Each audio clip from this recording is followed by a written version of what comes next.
Hello and welcome back to another fantasy football video. Hope everyone is doing well. Here with some discussion around transfers ahead of game week 15.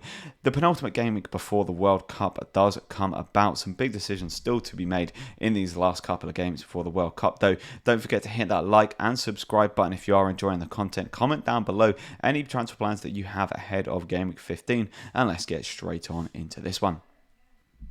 Firstly, we're going to take a quick little look at how the team did perform in game week 14. You can see there that my overall rank went up to 913k. A nice little green arrow after a couple of red arrows in the previous game weeks. It was nice to have a little bit of a bounce back, scoring 65 points. I captained Salah, which is why he's on the 14 points there. And I was pretty pleased with it, to be honest. I saw a lot of people that were quite disappointed with Salah only getting 7 points. Yes, he could have got more, but the fact that I saw he score and picked up, 7 points, 14 points, it was actually quite nice to get the captaincy return, especially not having Haaland available. Then you have Edouard up front as well. Bit unfortunate with him to pick up that yellow card. I feel like he would have picked up 8 points had he not picked up that yellow card.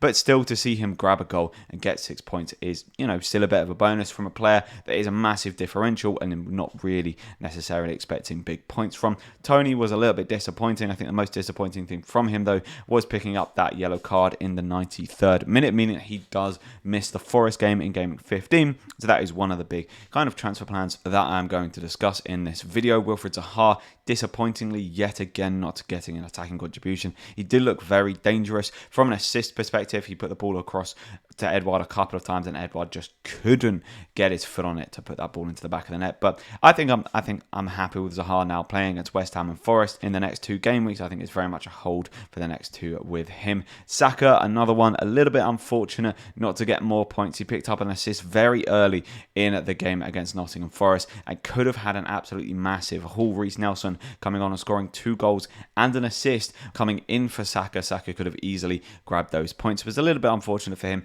but the main thing that's unfortunate is that injury obviously could put him out for the next couple of weeks. Hopefully he is actually back and able to play for the World Cup, but we will see. So I've discussed today also potential transfers around Saka. Salah, as I've mentioned, grabbing a goal. I was reasonably pleased with that. Martinelli getting an 8-pointer, grabbing a goal. That was nice to see. He has been one of the most kind of consistent midfielders throughout this season, coming in quite cheaply as well. It's just such an easy hold. Just leave him there week in, week out. Anderson for Crystal Palace finally managed to pick up some points for him as well. 6-pointer, managing to pick up a clean sheet as well. They play against West Ham away and Forest away in the next 2, so I'm not necessarily expecting big things from Palace in those next couple of games, just because their away form has been a little bit lackluster so far this season, and having a triple up on Palace, probably do need to change that at some point, but potentially have more pressing issues. Dyer was one that was particularly unfortunate this weekend, getting benched ahead of quite an important Champions League game that Spurs did mean that Spurs went on to concede 2 goals. Dyer then came on for the 1-pointer,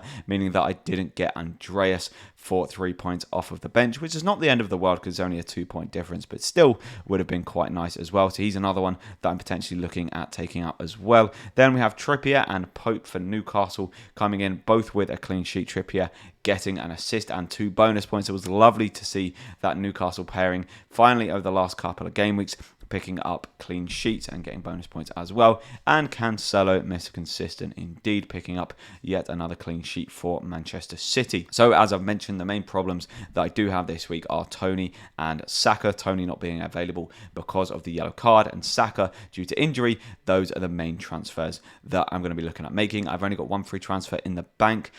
I could potentially -4. However, with the likelihood that Haaland is going to come back in the next game week, that only really means that I have to get rid of one of them. And then I also do have Andreas and Collins there sitting on the bench.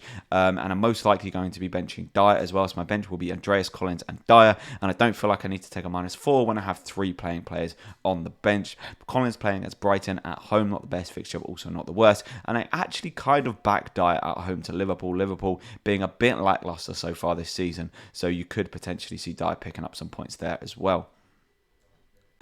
But who are we looking at in terms of replacements? I think the main replacement everyone is looking towards this week is Callum Wilson, especially after he scored that 19-pointer against Aston Villa. He looks on hot form at the minute, scoring 53 points so far this season and only being 0.1 and being 0.1 million less than Tony. It sort of seems like the ideal move, to be honest. You can see there from the heat You can see there from the heat map that he gets quite far forward with only Almiron getting further forward, but he's also very central as well on penalties, which is a massive bonus from an FPL perspective, with an expected goals of 0.85, expected assists of 0.12, meaning he's basically expected a goal return in every single game, and has almost averaged that because he has missed 4 games so far this season, played 9, and got an attacking return in 8 of said games. Only downside that I can see for Callum Wilson is the potential of him getting injured, but if we know he's fit going into the Southampton game, there's absolutely no reason to not bring him in. I think at the minute this is my more favoured transfer just because I can just see Callum Wilson doing well and scoring points. It's quite an easy move away from Ivan Toney because there's still a potential that Saka may come back from this injury a lot quicker than people may expect. It could have just been precaution he take because he did come off very early in that Arsenal game in the 24th minute. You can read into that and say, you know, that's bad because he's come off so early, or you can read into it and say, okay, there's potential that he came off early as a bit more of a precautionary measure. Either way, I am liking the look of Callum Wilson, especially for Newcastle. Newcastle playing particularly well at the minute, playing against Southampton and Chelsea, two sides that have been conceding quite a few goals at the minute. It could bode quite well for Callum Wilson.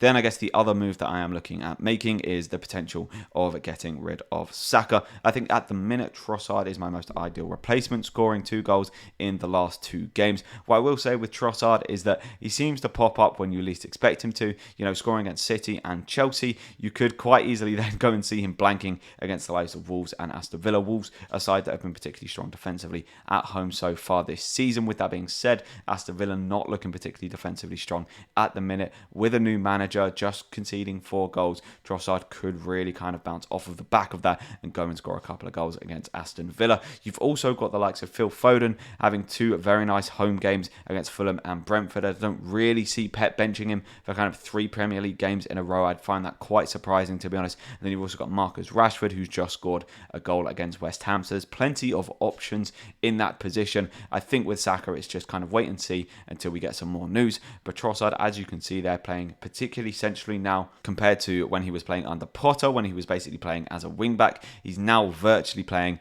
as their number 9, and under their new manager is the one that is actually firing the goals and putting the ball into the back of the net. So he looks like a particularly promising option, and on paper, those fixtures are very, very nice as well. Expected goals and expected assists, he's pretty much on track with those, scoring 7 and getting 1 assist so far this season from 12 games. He's outperforming it maybe just a little bit, but he's also quite good for bonus points as well when he does get on the score sheet. Out of the 2, as I've mentioned, I think my more favoured move at the minute is Callum Wilson in, but definitely considering replacements for Saka.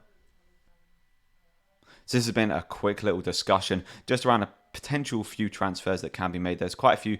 There are some other options as well. I'm looking at the potential, if Haaland is injured, of taking Salah out for De Bruyne, just because I think De Bruyne would be quite a good captaincy option. I don't really know who else I would captain if Haaland is out. You could potentially put the vice captain on Callum Wilson. That could be quite a brave but quite a fun thing to do, to be honest, with the form that Newcastle are on. Even Trippier, the consistency that he has been kind of playing at the minute, I think he looks good. Kane could be one to look at. If we get the news that Haaland is going to be out for the next couple of weeks, then Kane could definitely be a player that you move on. But for now, I think the Ivan Toney move is the one that I am most set on. But as I say, with all these things, let's just wait and see. And let's just wait and see for more news to come out. Let me know down in the comments the players that you are potentially thinking of bringing in. Hit that like and subscribe button if you're new around here, and enjoy the content. And I'll catch you in the next one. See ya.